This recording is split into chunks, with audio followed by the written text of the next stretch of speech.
মহাবতী শরবত খেলে নাকি মহব্বত বেড়ে যায়, এর জন্যই তো শ্বশুর বাড়িতে প্রথম রোজাতেই মহাবতী শরবত বানাচ্ছিলাম। আজকে প্রথম রোজা বিধায় তার জন্যই ভাবলাম শ্বশুর বাড়ির সবার জন্য মহাবতী শরবতটাই বানাই। গত বছরে কিন্তু শ্বশুর বাড়ির সবার জন্য এই মহাবতী শরবতটা বানিয়েছিলাম, এটা সবাই অনেক বেশি পছন্দ করেছিল।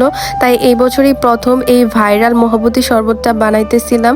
আর প্রথমে তো বড় একটা বল নিয়ে নিলাম, বলের মধ্যে এখানে গুঁড়ো দুধ দিয়ে দিলাম, তারপরে দিয়ে দিলাম একদম ঠান্ডা পানি।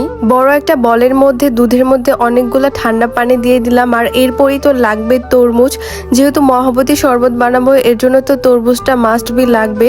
আর এর জন্য তো তরমুজটা সুন্দর করে কুচি কুচি করে কাটতেছিলাম। আর এখানে প্রথমে লম্বাই স্লাইস করে তারপরে কুচি কুচি মাঝখান দিয়ে আরেকটা স্লাইস করে দিলাম। আর এভাবে স্লাইস করে কিন্তু মহাবতী শরবতের মধ্যে কুচি কুচি করে তরমুজ দিতে হয়। আর তরমুজটা এখানে দেওয়ার পরেই দিয়ে দিলাম রুয়াবজা। রুয়াবজা ছাড়া তো মহাবতী শরবত একদম হবেই না। আর এক্সট্রা করে কিন্তু কোনো চিনি দেইনি। আর তরমুজের মিষ্টি আর রুয়াবজার মিষ্টি সবকিছু কিন্তু একদম মিক্সড হয়ে একটা ভালো মিষ্টি হয়। সবকিছু মিক্স করে কিন্তু এখানে মহাবতী শরবতটা বানিয়ে ফেললাম। এখানে সবার জন্যই আমি মহাবতী শরবতটা বাড়তেছিলাম। আর এই মহাবতী শরবতটা আমার অনেক বেশি পছন্দ।